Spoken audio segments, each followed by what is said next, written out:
오늘은 룻기 강해의 마지막 시간입니다. 그동안 룻기를 통하여 은혜 주신 하나님께 감사를 드립니다.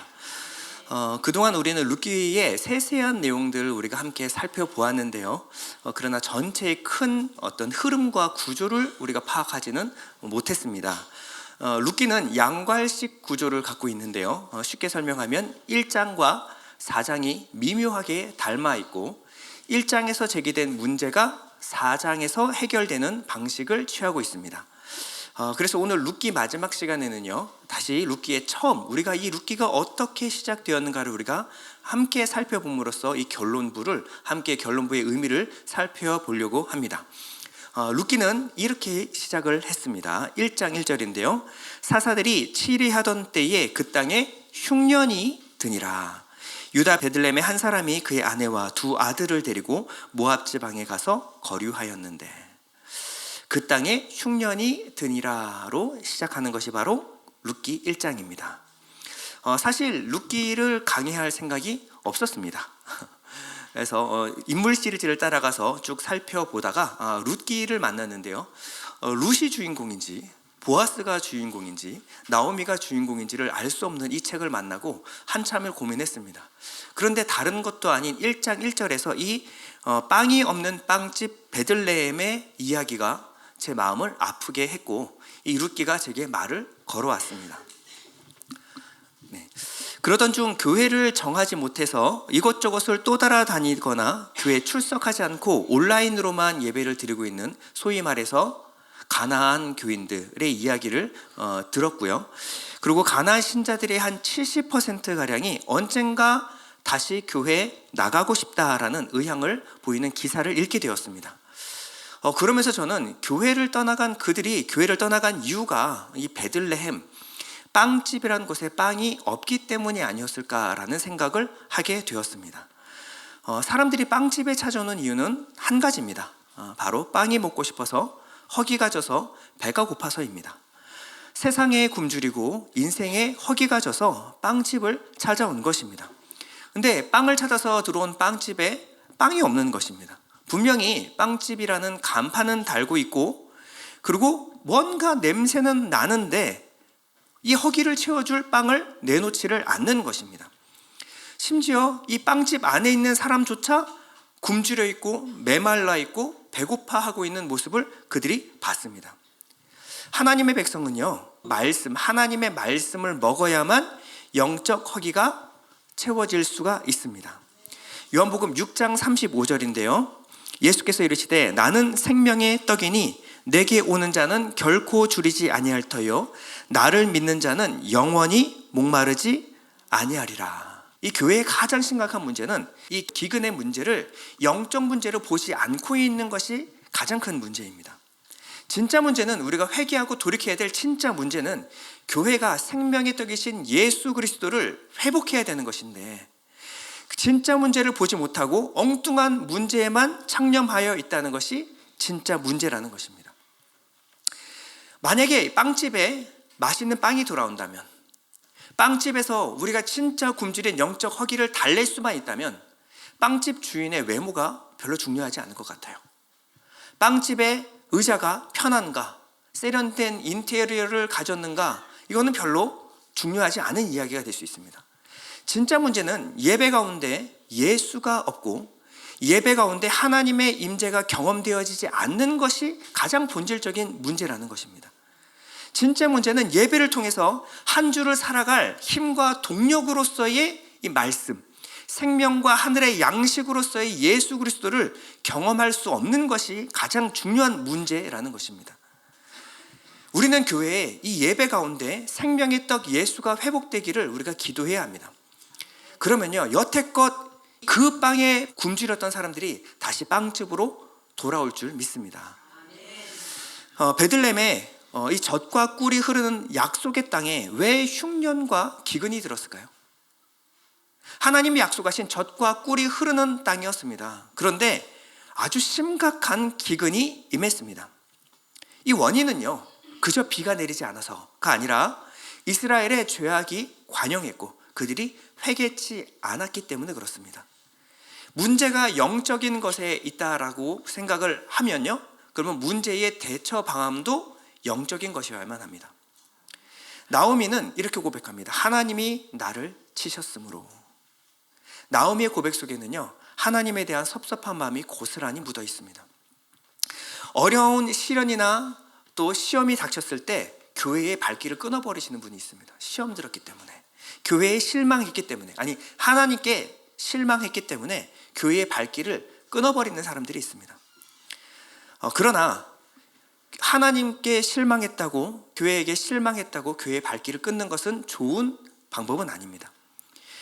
하나님을 떠나고 교회를 떠나는 것은 굉장히 위험한 결단입니다. 원망하고 울부짖더라도 하나님 앞에서 울부짖어야 해답이 있습니다. 교회가 좀 모자라고 실망스러워도 다시 힘을 내서 교회 공동체 안으로 들어오셔야 합니다. 교회가 좀 우리가 보기에는 허접해 보이고 모자라 보여도 주님이 세우신 교회입니다. 우리가 보기에는 너무나 부족해 보이고 이게 무슨 교회야 라고 말할 수 있을지 모르지만 주님은 그런 부족한 교회를 여전히 사랑하고 계십니다. 그렇기 때문에 부족하고 힘든 사람들 곁에 우리가 함께 앉아서 함께 떡을 떼고 은혜의 포도주를 마셔야 합니다. 힘들고 괴로워도 소망의 회복은 거기서부터 시작이 되기 때문에 그렇습니다. 원망하든 불평하든 이 자리에 와서 하나님 앞에서 우십시오. 하나님은 그 울음을 귀하게 여기시고 긍휼히 여기실 줄 믿습니다. 연약한 자들이 함께 모여서 서로 상처 주고 상처받는 사람들이 함께 모여서 함께 울고 함께 아파할 때 주님은 그 두세 사람이 함께 기도하는 곳에 함께 계실 줄 믿습니다. 룻은 나오미를 붙쫓았습니다. 이 룻기 1장 14절에 보면요, 그들이 소리를 높여 다시 울더니 오르바는 그의 시어머니에게 입맞추되 룻은 그를 붙쫓았더라. 이 붙쫓았더라는 다바크라는 말인데 붙들고 늘어지다, 힘써 쫓아가다, 굳게 결합하다입니다. 사실상 이 나오미를 따라가는 룻의 선택은요, 굉장히 위험하고 손해가 따르는 결단이었습니다. 그런데 룻은 왜 나오미를 따르기로 결단했을까요? 1장 16절에 보면요, 어머니의 백성이 나의 백성이 되고 어머니의 하나님이 나의 하나님이 되시리니. 룻은 그저 나오미 시어머니를 붙여준 것이 아니었습니다. 나오미의 하나님이 내 하나님이 되고 나오미의 백성이 내 백성이 될 것입니다. 룻은 나오미의 하나님을 붙여준 것입니다. 그러면 다시 질문을 한번 해보면요, 룻은 왜 나오미의 하나님을 붙여쳤을까요? 룻이 봤던 나오미의 하나님은 아픔만 준 하나님이었습니다. 그런데 왜 하나님을 쫓았을까요? 6절에 그 힌트가 나옵니다. 1장 6절인데요, 여호와께서 자기 백성을 돌보시사 그들에게 양식을 주셨다 함을 듣고. 룻이 믿었던 하나님은요, 때리시기도 하시지만 다시 싸매주시는 하나님입니다.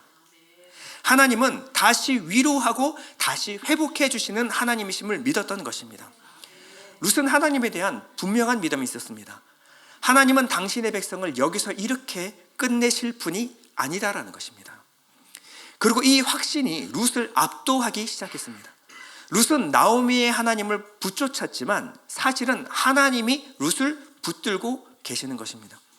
그리고 룻의 이 믿음의 고백을 시작으로 나오미와 룻의 인생은 역전되기 시작합니다. 하나님이 메가폰을 잡으시고 이 두 여인의 이야기를 다시 써내려가기 시작하시는데요, 전혀 소망 없는 이 두 여인의 인생에 하나님이 개입하셨더니 이 두 여인의 이야기가 전혀 생각지도 못하는 방향으로 흘러가기 시작합니다. 룻은 보아스를 만나기 위해서 베들레헴에 돌아간 것이 아닙니다. 보아스를 기대도 하지 않았어요. 그저 어머니를 섬기기 위해서 룻이 유일하게 할 수 있는 일은 이삭을 줍는 일이었습니다. 그저 눈앞에 이삭을 따라갈 뿐이었어요. 근데 그러다 보니 보아스의 밭에 이르렀고 눈을 들어보니 보아스가 그 앞에 서 있었던 것입니다. 이삭을 줍는 아주 자그마한 일, 룻이 할 수 있는 것은 그것밖에 없었어요. 그런데 하나님이 그 일을 들어서 하나님의 위대한 일을 하기 시작하셨습니다. 모든 것을 다 가진 유력한 자 보아스, 모든 것을 다 잃어버린, 이제 저녁에 먹을 이삭 한 줌이 아쉬운 이방 여인 룻, 이 두 사람이 어떻게 만날 수가 있을까요? 이스라엘에서 가장 존경받던, 당시 베들레헴에서 가장 존경받던 보아스가 어떻게 당시 이스라엘에서 금기시되었던 이방 여인을 사랑할 수가 있습니까?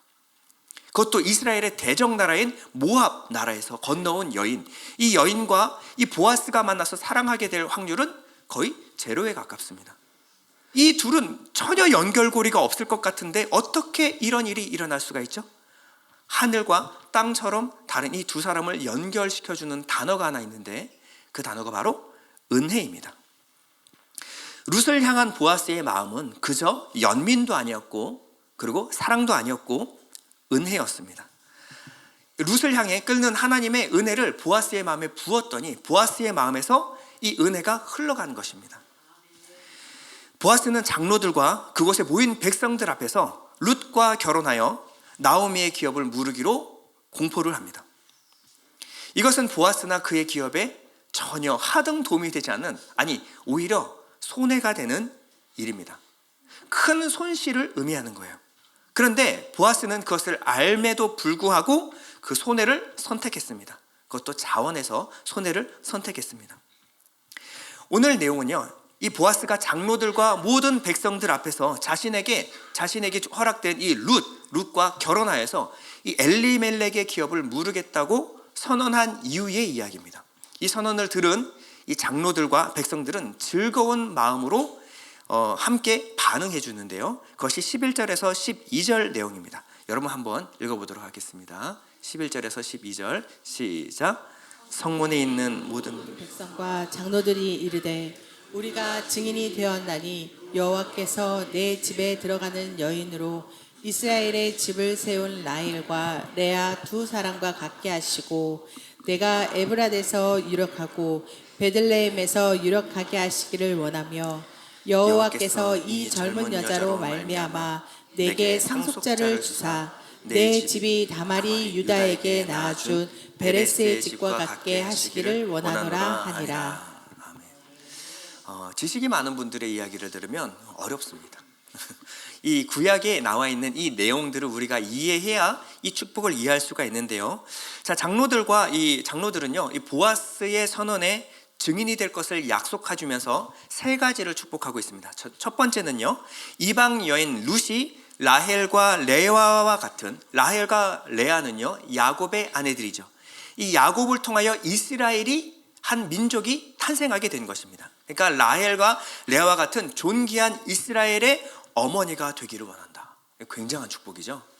자, 둘째, 보아스가 에브랏과 베들레헴에서, 에브랏은 에브라다, 베들레헴의 옛날 이름입니다. 그러니까 에브랏과 베들레헴에서 더 유력하고 유명한 자가 되길 원한다. 이 유명하다라고 하는 것은 그냥 우리가 뭐 인플루언서, 유명 인사가 되는 것이 아니라 카라쉔이라는 말인데 이스라엘의 족보에 새겨져서 사람들에게 계속해서 이름이 불리기를 원한다. 대를 거쳐서 계속해서 거명되는 이름이 되기를 원한다. 누가? 보아스가. 셋째, 유다에 끊어졌던 가문이 다말이 낳은 베레스를 통해서 다시 이어질 수 있었던 것처럼 보아스와 룻 사이에서 나온 아이가 태어나서 엘리멜렉의 가문이 이어지기를 원한다. 이 세 가지를 축복하고 있습니다. 정말 이 아이는 그렇게 되었을까요? 자, 12절을 받아서 18절에는요, 보아스의 족보를 베레스로부터 시작을 합니다. 자, 족보를 한번 정리해 보면 이렇습니다. 이 시작은요, 아브라함에서 시작됐죠. 아브라함, 이삭, 야곱, 유다, 끊어질 법했던 이 족보가 베레스를 통하여 이어지는데요, 이 베레스의 7대 손이 바로 보아스고 베레스의 10대 손이 바로 다윗입니다. 이 다윗의 후손으로 예수 그리스도가 탄생하게 되었습니다. 이스라엘 족보에서 이 7번째와 10번째는 굉장히 중요한 인물을 의미합니다. 자, 누구와 누구냐면요, 베레스로 시작해서 베레스가 1대 손이니까 보아스가 7대 손이고요, 10대 손이 바로 다윗입니다. 끊어질 법한 유다의 족보가 다말을 통해서 낳은 베레스가 태어남으로 말미암아 이어졌고요, 그리고 끊어질 법한 보아스의 족보는 다시 오벳을 통해서 이어졌다라는 것을 볼 수가 있습니다.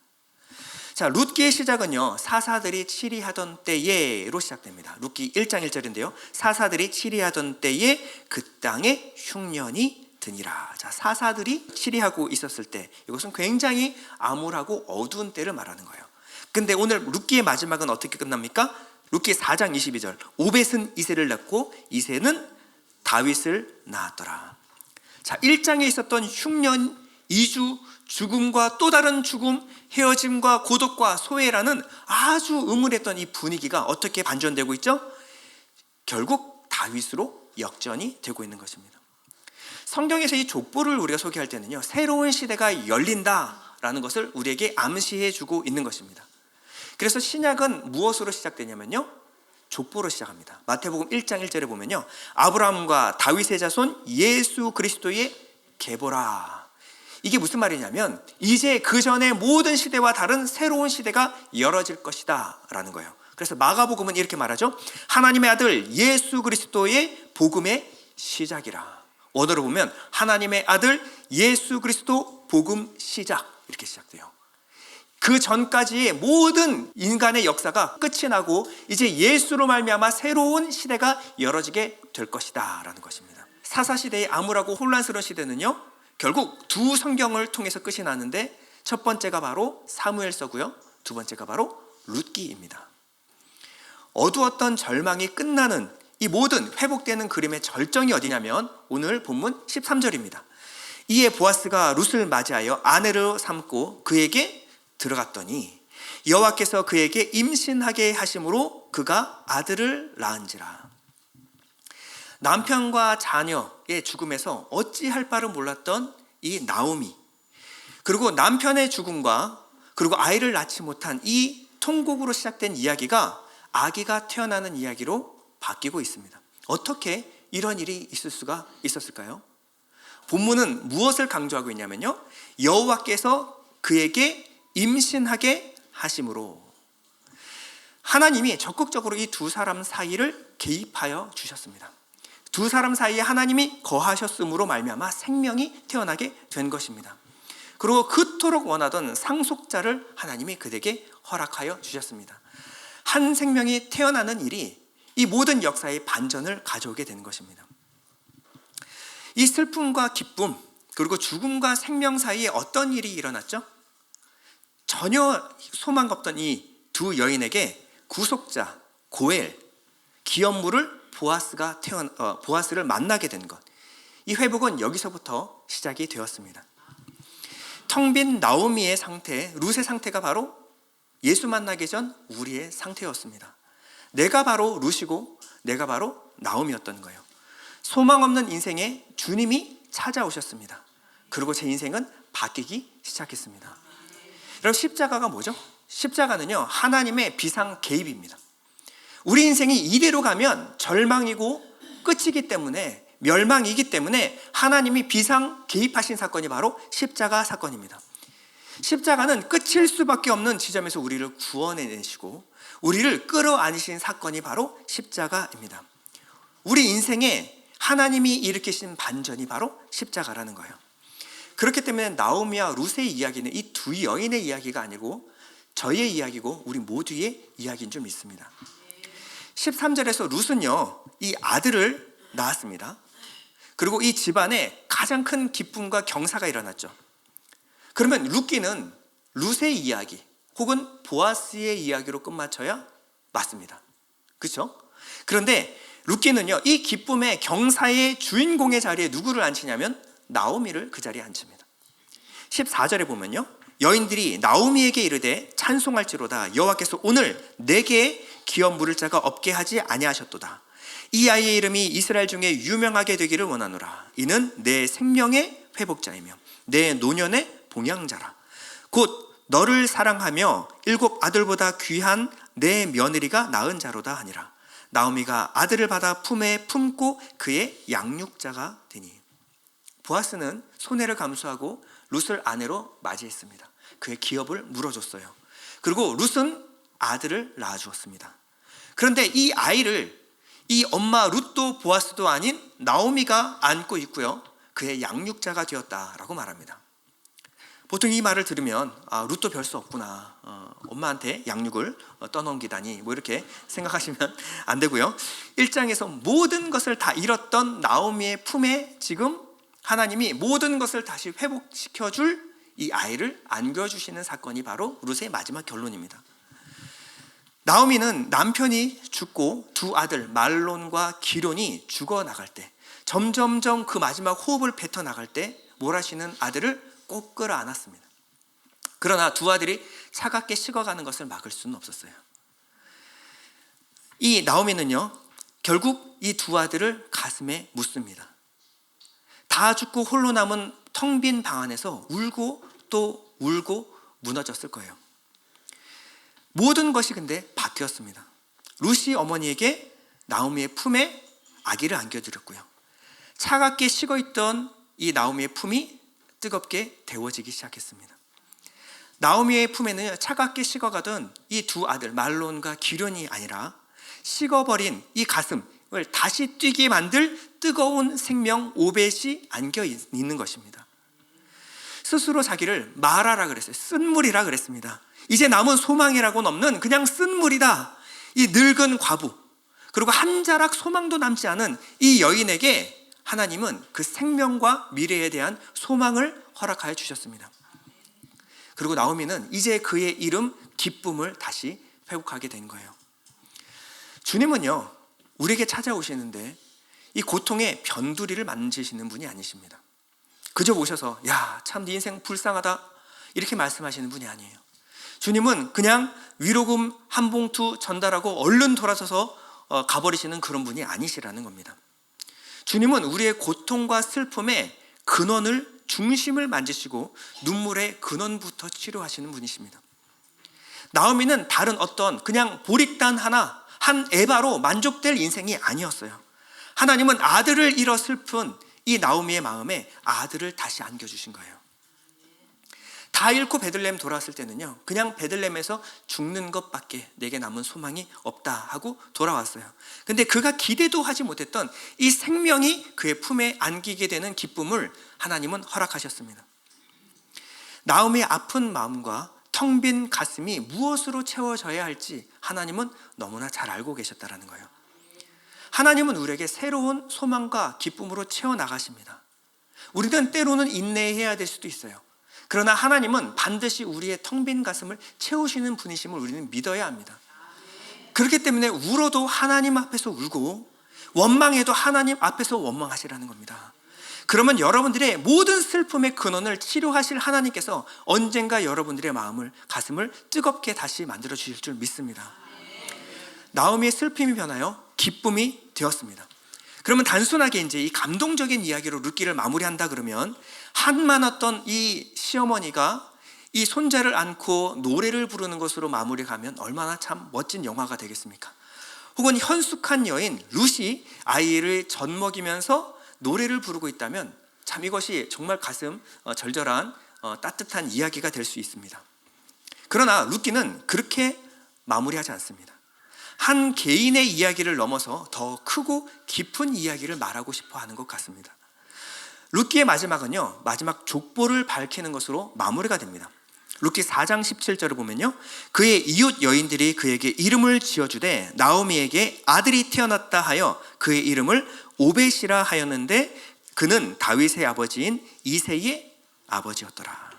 자, 18절부터 나오는 족보를 너무 세세하게 보지 않으셔도 됩니다. 봐도 모르고 몰라서 계속 안 보는 이 족보를 뭐 그렇게까지 보실 필요는 없고요. 중요한 것은 지금 태어난 이 오벳이 이후에 하나님의 마음에 합한 왕 다윗의 할아버지라는 것입니다. 룻기 4장 21절만 보면요, 21절부터 22절, 보아스는 룻에게서 오벳을 낳고 오벳은 이새를 낳고 이새는 다윗 왕을 낳으니라. 그저 다윗이 아니고요, 다윗 왕을 낳으니라. 자, 이 중요한 것은요, 오벳의 후손으로 오실 예수께서 이 핏줄, 이 가문에서 태어났다는 사실이 더 중요한 사실입니다. 자, 이 문장을 잘 보세요. 보아스는 룻에게서 오벳을 낳고 오벳은 이새를 낳고 이새는 다윗 왕을 낳으니라. 자, 똑같이 반복하는 게 마태복음 1장 5절입니다. 보아스는 룻에게서 오벳을 낳고 오벳은 이새를 낳고 이새는 다윗 왕을 낳으니라. 그리고 16절에는 이렇게 결론을 짓습니다. 야곱은 마리아의 남편 요셉을 낳았으니 마리아에게서 그리스도라 칭하는 예수가 나시니라. 룻기 시대는요, 사사들이 치리하던 시대였습니다. 이스라엘 역사 중에 가장 어둡고 암울한 역사였어요. 혼돈과 절망의 시기였습니다. 그런데 지금 이 자그마한 동네 베들레헴의 늙은 과부 나오미의 품에 이 어두운 시대를 구원해낼 생명의 씨앗이 지금 안겨 있는 것입니다. 이 마지막에 있는 이 족보가 상징하는 바가 뭘까요? 베들레헴에 있었던 사람들의 아주 소소한 이야기를 루키는 소개하고 있어요. 근데 이 소소한 이야기가 이스라엘 역사 가운데 가장 중요한 구속사의 가장 중요한 벽돌 하나였다는 것입니다. 여러분, 나오미의 이야기를 한번 생각해 볼까요? 나오미는요, 모압으로 이주했습니다. 그리고 말론과 기론과 엘리멜렉이 죽었어요. 그리고 다시 베들레헴에 돌아온 이야기. 이것은 한 개인사의 아주 작고 작은 이야기였습니다. 이것이 역사 가운데 다시 회자될 만한 이야기는 아니었던 거예요. 룻의 이야기를 한번 돌아보면요, 이 어머니를 따라서 보리 추수 때 들판으로 나가서 이삭을 줍는 이야기, 타작마당에서 이 보아스와의 대화, 그리고 보아스와 룻의 결혼, 이게 시골 마을에서 일어나기는 굉장히 어려운 이야기였을지는 몰라도 이게 뭐 대단하고 역사 가운데 계속해서 회자될 만한 이야기는 아니라는 것입니다. 그런데 이 조그맣고 사소한 이야기에서 이스라엘의 혼란을 끝낼 만한 위대한 왕의 이야기로 이 이야기가 연결되고 있다는 사실입니다. 그리고 이 작은 이야기가 만왕의 왕 예수 그리스도께서 태어나시는 이 이야기와 또한 연결되어 있다는 거예요. 우리 지금 당장에 보이는 이야기는 아주 소소하고 작은 이야기일 수 있습니다. 세상에 누가 내 이야기를 기억해 줄까? 근데 하나님은 그 작고 소소한 이야기를 통하여 놀라운 구원의 이야기를 지금 말씀하고 싶어 하시는 것입니다. 하나님은 이 작고 작은 역전의 이야기가 인생, 이 역사를 뒤집어 엎을 만한 놀라운 역전의 이야기로 지금 주님께서 말씀하고 계시는 거예요. 저는요, 바둑이나 체스를 별로 좋아하지 않습니다. 왜냐하면 잘 못하기 때문에 그렇습니다. 매번 할 때마다 지는 걸 왜 합니까? 저는 이 바둑과 체스의 원리를 알면 알수록 이것은 제가 아무리 열심히 해도 이길 수 없다는 것을 알게 되었어요. 웬만한 게임은 우연으로 패가 잘 들어오면 이길 수도 있어요. 그런데 이 바둑과 체스는요, 하수가 고수를 우연히 이길 수 있는 확률이 거의 없는 게임입니다. 제가 집중력이 부족하거나 열심히 부족한 게 아니에요. 집중하고 아무리 열심히 해도 고수와 하수의 차이를 좁혀나가지는 못합니다. 왜냐하면 고수와 하수의 차이는요, 판 전체를 보는 눈과 상대의 수를 읽을 수 있는 눈이 있어야 돼요. 그게 없는 이상 제가 아무리 발버둥 친다 하더라도 고수의 눈에 봤을 때는 제 수가 다 읽혀버리는 것입니다. 이 바둑판 전체를 볼 수 있는 눈이 없기 때문에 고수를 읽을 수 없는 거예요. 하나님과 우리의 차이가 이렇습니다.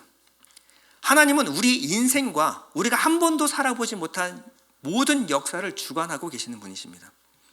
그렇기 때문에 우리가 하나님의 지혜를 따라갈 수가 없는 거예요. 하나님이 우리의 인생을 잡고 움직이기 시작하면요, 어느 때에 가면 우리가 생각지도 못한, 상상하지도 못했던 역전이 일어날 수가 있습니다. 왜냐하면 우리는 인생 판 전체를 볼 수가 없기 때문에 그래요. 여러분, 시간이 지나면 뭔가 지혜가 쌓이고 인생을 좀 오래 살면 인생이라는 판 전체를 볼 수 있는 눈이 우리에게 생길 수 있을까요? 그렇지 않습니다. 우리는 여전히 한 치 앞밖에 보지 못하는 좁은 시야를 갖고 있어요. 우리가 놓는 수, 이것은요, 당장 하나 움직이는 그 옆에 있는 수 몇 수밖에 볼 수 못해요. 우리는 항상 작은 것만 보고 작은 것에 울고 웃곤 합니다. 우리가 지금 하나님께 드리는 것들은요, 아주 작은 것들이에요. 뭔가 대단한 믿음, 대단한 순종, 세상의 판도를 쥐어풀 만한 그런 믿음, 대단한 순종 우리가 볼 수 없습니다. 그저 우리가 할 수 있는 것은요, 내 눈앞에 있는 사람들, 고작 그 사람들 사랑하는 것도 버거운 거예요. 근데 우리는 할 수 있는 만큼, 또 내가 아는 만큼, 은혜 받은 만큼 그냥 최선을 다하면 됩니다. 중요한 것은요, 우리의 자그마한 순종, 자그마한 최선의 모습들을 하나님께서 다 지켜보고 계시다는 거예요. 중요한 것은요, 우리의 작은 믿음, 이 작은 순종을 통해서 우리는 생각도 하지 못한 놀라운 일들을 하나님이 하고 계시다라는 것입니다. 루키는 아주 작은 마을에서 일어난 작은 소소한 사람들의 일상의 이야기입니다. 루키에는 영웅도 없고요, 뭔가 대단한 전투도 일어나지 않습니다. 입이 벌어질 만한 기적도 일어나지 않아요. 하나같이 작고 소소한 어떤 사랑과 순종, 믿음과 결단의 이야기 드렸습니다. 근데 그 이야기가 실제 크고 놀라운 하나님의 구속사와 연결되어 있다는 거예요. 그리고 구속사의 기초가 되었다는 것입니다. 여러분들이 이것을 믿는다라고 한다면 하나님이 여러분에게 주신 가정과 교회와 직장에 우리가 최선을 다해야 합니다. 우리가 지금 하고 있는 우리 앞에 주신 자그마한 순종일지 몰라도 이 믿음과 헌신에 우리는 최선으로 반응해야 합니다. 오늘 아침에 찬양단 연습을 나오신 분들, 그리고 좀 이따가 교사로 헌신하며 아이들을 만나실 분들, 최선을 다하시기 바랍니다. 하나님은 그 일을 통하여 하나님의 위대하고 놀라운 일들을 지금 시작하고 계시는 것입니다. 또한 부엌에서 또 보이지 않는 곳에서 열심히 교회와 하나님을 섬기시는 분들이 계십니까? 수고 많이 하셨습니다. 하나님은 여러분들의 그 자그마한 순종을 통하여 하나님의 위대하고 놀라우신 일들을 지금 해나가고 계시는 줄 믿습니다. 혹시나 몸이 불편하여 거동이 불편하신 분이 있다면 아무 걱정하지 마십시오. 여러분들에게 주신 그 믿음의 자리에서 그저 믿음으로 최선을 다하시면 됩니다. 하나님은 그 믿음의 고백을 들으시고 거기에 쌓는 작은 벽돌 하나하나를 하나님이 귀하게 여겨주십니다. 그리고 우리가 지켜낸 그 자리, 정말 순종한 자그마한 그 자리가, 이 벽돌 하나하나가 하나님이 만드시는 이야기와 연결되어 있음을 여러분 믿으시기 바랍니다. 역전의 주인공이신 그리스도가 우리와 함께 계십니다. 그리고 우리 안에서 역전을 일으키시는 하나님의 사랑과 능력이, 그 증거가 우리 안에 함께 거하시는 줄 믿습니다. 결론입니다. 우리 한국교회는요, 지금 고통의 시간, 텅 빈 시간을 지나고 있습니다. 어쩌면 이 힘든 시간을 더 견뎌내야 될지도 몰라요. 그러나 여러분들, 한국교회, 조국, 전 세계를 걱정하지 마시고 여러분들 힘드시겠지만 여러분들의 자리를 굳건히 지켜내시길 바랍니다. 세상은 우리를 다 알지 못합니다. 우리는 보잘것없어 보여도요, 우리를 붙들고 계신 분은 하나님이십니다. 세상은 우리의 결말을 다 알지 못해요. 그러나 우리 인생의 판도를 쥐고 계신 분이 역사의 판도를 뒤엎으실 만한 하나님이심을 우리가 믿어야 합니다. 하나님은 오늘도 자기 자리에서 최선으로 믿음으로 순종하고 있는 사람을 통하여 이 시대의 역사를 바꾸실 역전의 이야기를 준비해 나가고 계시는 줄 믿습니다.